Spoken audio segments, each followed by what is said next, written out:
Hey everyone, welcome into the Father-Son Football Fanatics podcast. I'm one of your hosts, Michael Combs. This, of course, is the son, Caden Combs. And we are excited about our show today. First week that we're doing 2 shows in a week, so it's going to be really awesome. First week that football has actually played real games, so that's going to be awesome. We're going to recap on some starts and farts. We're going to recap on Caiden'S bold predictions and big moves that you probably should listen to because they might help you. And we've got some news. We've got all kinds of fun stuff that's going to come up. So stay tuned, and we'll get right into it.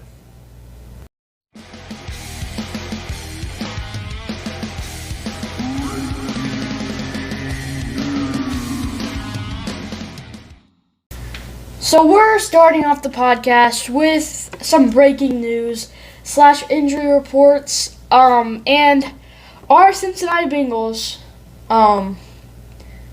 they lost. Made me sad, but they gave it a. They had to just hand it over. They couldn't. The Steelers couldn't beat us legitimately. We had to give them 4 interceptions and a fumble and missed field goals from the dude that never misses field goals. It was the long snapper's fault. He did it so bad to where he had, the holder didn't even have time to flip the ball. Yeah, it was bad. And he hit the laces and it went to the stands. Somebody got a lucky ball. And the long snapper was just horrible. But T. Higgins he either got a concussion or is on concussion protocol, which is not good. He's our best wide receiver besides Jamar Chase. That's not good. Yep. So T. Higgins suffered a concussion. He was out over half of that game. No news yet on whether he's coming back. I'm sure he will once he clears protocol. But there's always that chance that he doesn't. So next one, injury, big news. Dak Prescott, quarterback for the Dallas Cowboys. I had him in fantasy. 4 points. 4. I still won. He got 4 points, but that injury was late in the game. So his 4 points may have only been 5 points by the end of that game. But he injured the thumb on his throwing hand. He'll need to undergo surgery. They're telling him he needs to miss about 8 games. I thought it was 6. He is wanting to come back in 4. So the Cowboys have decided, at this point, they haven't decided to put him on injury reserves yet, which means they could keep him out 4 games, bring him back, see how he does, possibly risking the re-injury. But that's kind of where they're at with him. Breaking news. I beat Dad in 2 leagues in fantasy. He did not beat me in 1 league. That just means that I'm better, and I'm going to win, and he's going to lose, and hey, I beat you. Everybody can win 1 game. Oh, is that right? Because I won in all right. 3 of my leagues. Every single one. And I demolished everybody in every single league that I played. I lost in all 3 of my leagues. That's sad right there. You gotta if you're in 3 leagues, you gotta at least win in 1. But it's week 1. You see how your team did. You make adjustments. You pivot to different players. You pick guys up off of waivers. That's the whole name of the game. Not me. I just win. Yeah, that's right. All you do is win. No matter what, yes. Okay, moving on. Okay, no. I'm going to tell the next one. Okay. It hurts me. I had him in fantasy, and he got 7 or 6 points. Elijah Mitchell. He just got he's got a knee injury. He's on injury reserve, so that means he's going to be out for multiple weeks. Sprained his MCL, which is not good. You know what that means? So, because of that, and I just got news on this 15 minutes ago probably, the 49ers signed Marlon Mack to their practice squad. Why the practice squad? The guy that got cut, Poor he got cut from the Texans practice squad he is now on the 49ers practice squad. So we'll see how that goes. I wouldn't read too much into it. Oh, poor guy. He's probably going to get cut. Oh. All right. So I'm just going to state the last, what, do we have 4 more? Can I just state There's a the few last more. 4 Yep, more? go ahead. All right, so you got Najee Harris. I'm pretty happy about that. Just hope we smack the Steelers. And next Najee time. Harris is expected to play week 2. Now, do you play him with full confidence? No. But I'm not. If I had him in any leagues, I'm not playing him. he is going to try to tough it out and play in week 2. And then you got T.J. Watt with a pec injury, Which isn't that severe. Not huge news for fantasy necessarily, but if you know you have a team going up against the Steelers defense, now they have a better chance of scoring points with him not there. And then you got Chris Godwin. Have we mentioned him yet? No. He is injured, Yeah, sadly. he is. He got like 5 points, and I still beat Dad. And Dak Prescott got 4. CeeDee Lamb got 4. I still beat you because Justin Jefferson got 40. Yeah, I mean, if you have Justin Jefferson on your team, you don't need anybody else, apparently. Yeah. I could have beat you with just Justin Jefferson. So another one, Keenan Allen. That's one to really monitor. It's a hamstring injury. He will miss a little bit of time. But what does that do for Mike Williams? Mike Williams, who literally got like almost no passes at all. He got like 3 passes. Does his work go up a little bit? It should go up a lot. And Austin Eckler did horrible. Yeah, their whole team, their whole good team didn't do anything. But then like apparently some like no names. Last one that we're going to talk about as far as injuries and news. New England Patriots quarterback Mac Jones suffers a back injury. You know what also hurts me about that one? I have him in Sleeper, our Dynasty League, and Dak Prescott. I had him too, and he got injured. So if I have 2 injured quarterbacks, I'm going to have to pick up whatever the Dallas Cowboys backup quarterback. Cooper Rush. Rush. Good luck with that.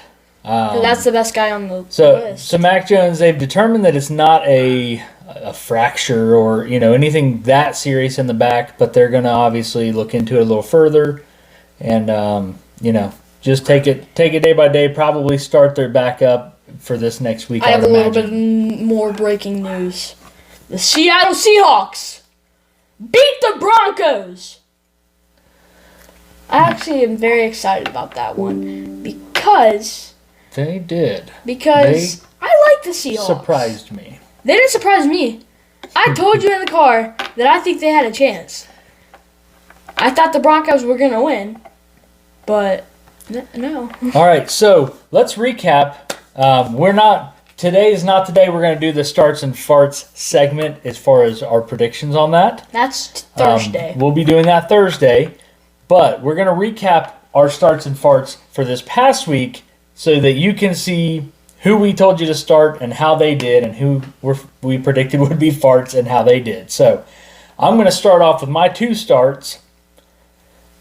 They actually panned out pretty well. Chris Olave. Now, if you started Chris Olave, you weren't thrilled with the outcome. It wasn't like a Justin Jefferson day where you had 40 points from one guy. But he did score you 9.1 points in a full PPR league, which is definitely not the worst you could do.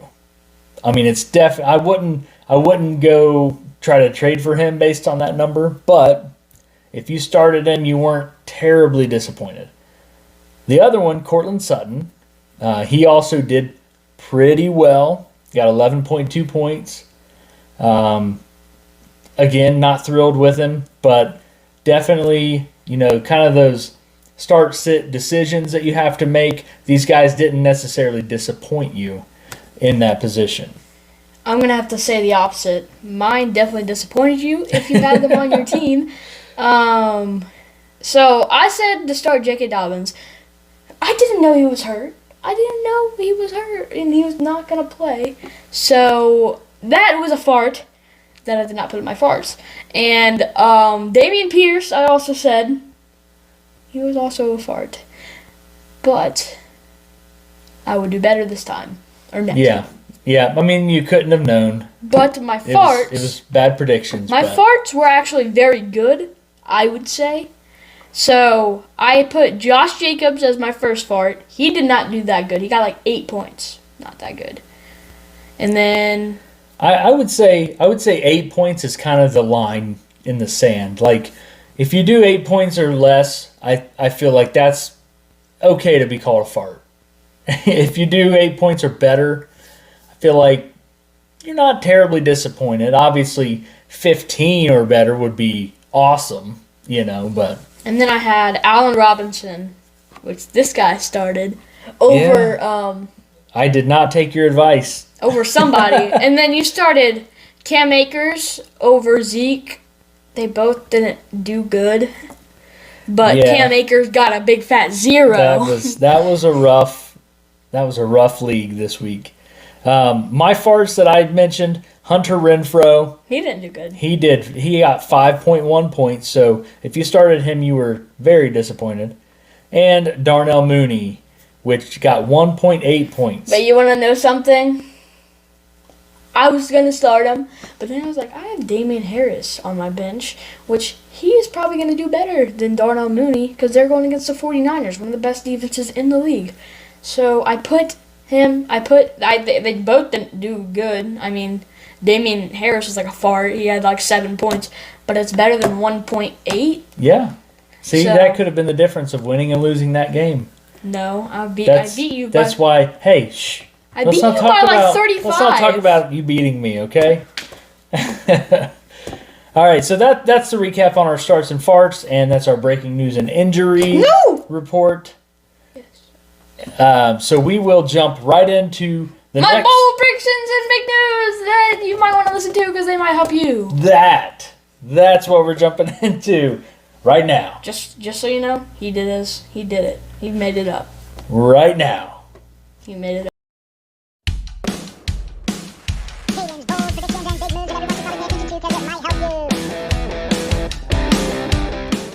Caiden'S bold predictions and big moves that you might want to listen to because they might help you.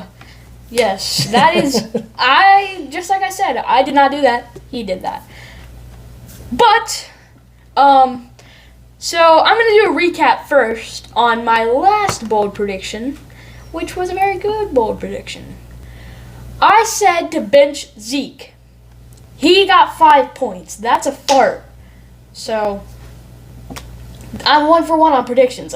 I'm gonna keep the score for my bold predictions. And I listened to that prediction in 2 leagues. That I have Zeke in 2 leagues, and I benched him in both leagues, and I was happy that I did because he only got 5 points. Yeah, but Cam Akers got 0. Not that the people I put in did any better, but I did listen to that piece, and that did. Yeah, and you put Adam help make my decision. Over. Didn't he get like 2? No, Adam Thielen got 6.8. Okay, so that's better than Zeke. So yeah, almost, almost won that one. All right. So, my bold prediction for this week, this is very bold. So, I think that you should start Kareem Hunt over Nick Chubb this week. I'm not saying every week, just this week. I didn't even look who they're going against. But I don't care because I think they're going against the Jets, which is pretty good. But I do not care. He's going to do good.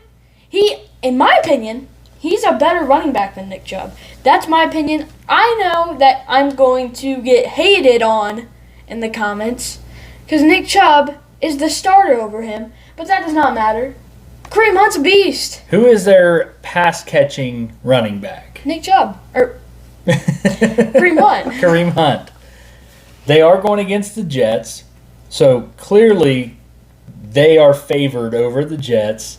The Jets defense is not the greatest. And Kareem Hunt, he runs like he stole your lunch money. I mean, he's just ready to plow anybody over that's in his way, and he runs with a fierceness that I don't know that anybody else does. I mean, he's angry. He's an angry runner. And I know, you guys disagree with me on Nick, that Kareem Hunt's better than Nick Chubb. But you gotta put Kareem Hunt on a different team where he's the starter. He'd be a top 10 running back, maybe even top 5, in my opinion. He might even surpass Nick Chubb this year and land in the top 10 over Chubb. Yeah. You know, I just think Kareem Hunt's better. He's just a beast. So that's a good prediction. I like it. If I had Kareem Hunt, I would definitely start him this week against the Jets. I'm starting him. But that's going to do it for that segment. We are going to now waiver wire fire. Jump into some waiver wire fire. Waiver wire fire. Waiver wire fire. That one was done by Caiden. All right. I actually did make that one up myself. So you can be proud of me for it. We will start off waiver wire fire. I'm going to take the first spot here. I am looking to pick up off of waivers Curtis Samuel. I'm just kidding. He looked really promising with his new quarterback Carson Wentz. We laughed, but Carson Wentz went off. I mean, he may have found a new home. So Curtis Samuel did really well. He was right up there. You know, Terry McLaurin and him were kind of like a 1A, 1B. They used him in like a Deebo Samuel kind of role with some jet sweep running and stuff like that. So he had a really good game. I love to see him do good. He had a really good game, and I think he had like 27 points. Which, yeah, I mean, you pick him up off a waiver wire, you're happy with 20. You're happy with 15 points, but you're happy with 12. But I'd be happy with 12, honestly, from Curtis. Well, he had a lot of promise his first year. He dealt with injuries. He missed last year with injuries. Now he may be coming into his own there in Washington. Sadly, it's when he's like 27, but hey, I'm just kidding. He's probably like 26 or 25. That's okay. As long as he gives you value this year, that's all you need. So, who is your first waiver wire pickup? Now, this is not for a Dynasty League. Don't listen to me for a Dynasty League. Dad has him in Dynasty. Not a good, smart idea because he's probably going to retire in like 2 years. Okay. But my waiver wire fire is Julio Jones. He's probably on the waivers unless somebody has already picked him up. I don't think anybody would draft him. He's behind, but now he's not behind anybody except Mike Evans. Mike Evans, yeah. Chris Godwin's out with injury. You've got Julio Jones. Russell Gage. And then Russell Gage. And if they're not running it with Leonard Fournette, I mean, he has shown some explosive speed. He had a pretty good game. He got 12, right? Yeah, he got almost like 11.8, something like that. That's 12. If you round up, but which I was not terribly upset about. I picked him up off the waivers right before the games because I needed to pivot and get somebody, so I picked him up, put him in, and Julio still had a little bit of juice. So he still has a little bit of juice. I like it. I like that pick. So my second waiver wire fire pick is a running back out of the great team of the Detroit Lions, Jamal Williams. This man got all the goal line work as far as running backs go. They would get to the 5 or 10 yard line and they would take DeAndre Swift out and put Jamal Williams in because he's a big body tank in there. He got 2 touchdowns along with a couple pass catches and different things like that. But he looked really good. And if they continue the scheme that they used this last week to win their game, they may have a successful season. And in doing that, Jamal Williams is going to be a top 24 running back if they keep that top 24 that game scheme Well, yeah, but if you're picking him up off of waivers, that's not bad. Yeah. And you got to have you got 10 teams, and each team has to have at least 2 running backs. That's 20 right there. So I would not be upset picking up Jamal Williams if he gives us the same production, similar production as he gave this week. I wouldn't mind putting him in as a flex. Yeah.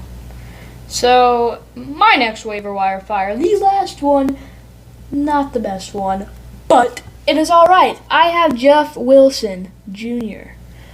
I don't know if he Jeff. My name's Jeff. But I don't know if his last name is actually Junior. I just made it up. But His last name is Wilson. Wilson. I don't know if he has the Junior or not. I think he does. I just looked at it on fantasy, and he was in our waivers. If he's not in yours, then whoever picked him is dumb. But if you picked him, no offense to you. They could read the future, and they knew Elijah Mitchell would get hurt in the first game because that's just how San Francisco's running backs operate. So. And then Jeff Wilson's going to get hurt. They're going to go to Marklin back.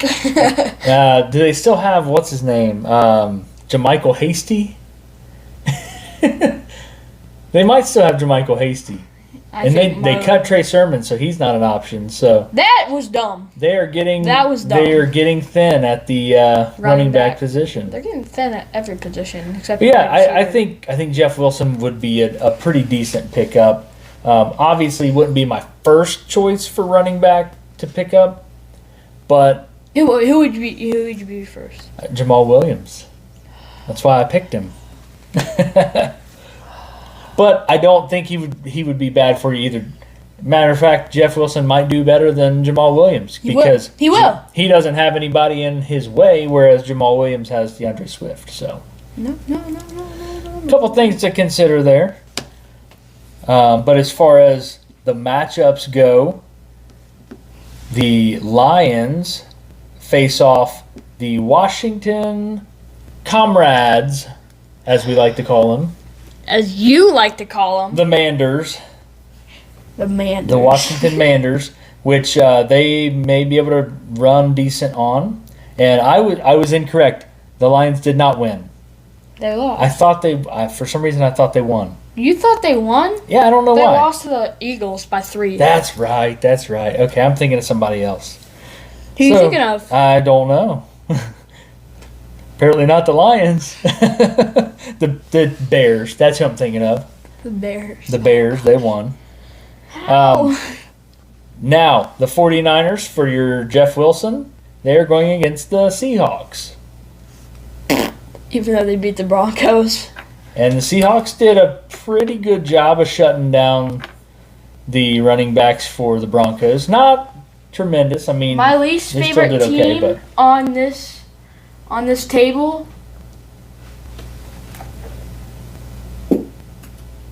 Who was that? The Chiefs. Yeah, we don't like the Chiefs. Nobody likes the Chiefs. I do like having Patrick Mahomes on my fantasy team, but other than that, and Travis Kelce. But other than that, all right. Well, that is going to do it for today for our waiver wire fire. Make sure you like, subscribe, tell your friends, tell your enemies. Listen to my advice. I know last week was wrong, but this week, I promise. Well, no, last week was right. Your bold prediction and big move. No, you gotta listen. No, not on that. On my starts and farts on Thursday, I promise they will be right. You have to listen to me. I'm 1-0 in every single one of my leagues. So that is it. And you're 1-0 in your predictions for your segment. Yes, so. I am good. So he's got some good fantasy advice. He just missed the boat on a couple things. That's okay. On the starts, we filmed that early. We didn't know that J.K. Dobbins was going to be out. That's true. We filmed it on a Tuesday, and they didn't play till Sunday. So there was a lot that happened in that 5-day span. But make sure you like, subscribe, tell your friends, share us, post us on Facebook, whatever you want to do. We would greatly appreciate it to help us to get those subscribes up. Leave us some comments. Let us know what you think. If you think Caiden'S prediction will be right. If you think our waiver pickups are good. Hopefully nobody listening plays in our leagues and steals our waiver picks, though. Talking to you, Grampy. But that's going to do it for today. We're glad you tuned in, and we will see you in a couple days.